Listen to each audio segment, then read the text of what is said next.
Meta resqin lejn tmiem il-kampanja elettorali l-Viċi Kap Nazzjonalista Simon Busuttil kompla mad-dikjarazzjonijiet li qed jagħmel il-Prim Ministru Lorenz Gonzi dwar kif il-Partit Nazzjonalista se jkun qed jerġa' jerbaħ l-elezzjoni ġenerali.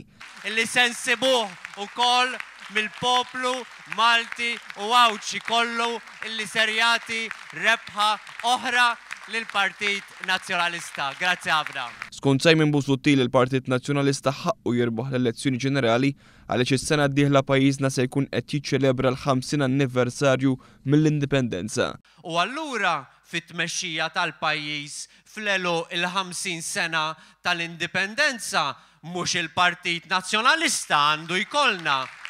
Simon Busuttil issokta wkoll bl-attakki dispreġġattivi fil-konfront tal-Partit Laburista u ta' Joseph Muscat. Din id-darba billi rrakkonta sitwazzjoni ipotetika billan li jgħajjar lill-mexxej Laburista beżżieħ. Minflok kien kap tal-oppożizzjoni għamel dan l-aġir tal-mistħija irresponsabbli u beżżieħ bħala Prim Ministru ta' pajjiżna.